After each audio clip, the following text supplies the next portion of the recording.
और यही हुआ। आपने सुना होगा ना, एक बार एक जापानी नागरिक से पूछा गया, याद करिए 1945 में जापान दुनिया का पहला देश था जिसके अंदर एटम बम गिरा था और हिरोशिमा और नागासाकी दो उसके शहर पूरी तरह तबाह हो गए थे। जापान तहस-नहस हो गया था।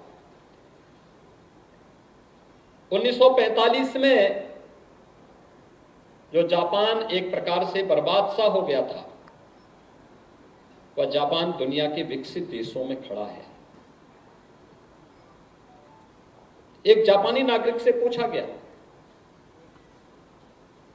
कि आपकी प्रगति का राज क्या है? तो उन्होंने कहा कि मेरे लिए मेरा राष्ट्र सर्वोपरि है।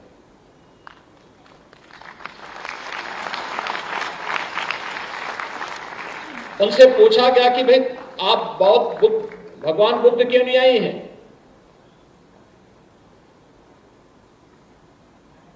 अगर बुद्ध और देश में से किसी को चयन करना होगा, उन्होंने कहा हम बुद्ध के अनुयायी हैं, लेकिन अगर बुद्ध भी हमारे देश की एकता में बाधक बनेंगे तो हम अपने देश के साथ खड़े होंगे।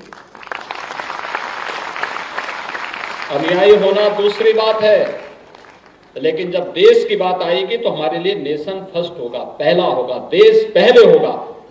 और भाइयों बहनों, आज जापान की प्रगति और एक विकसित देश के रूप में जापान की तकनीक का लोहा पूरी दुनिया मानती है।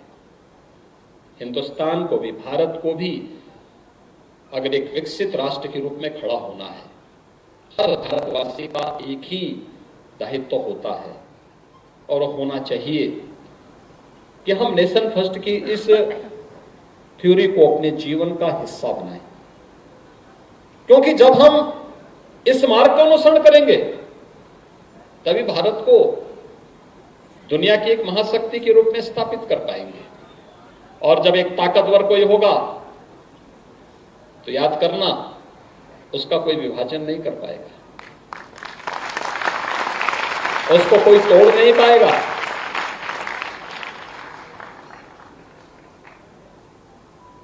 उसके कोई हिस्सा नहीं मांग पाएगा।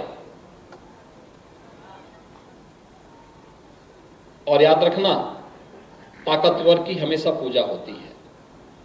अपने देश को इतना शक्तिशाली बनाओ, इतना मजबूत बनाओ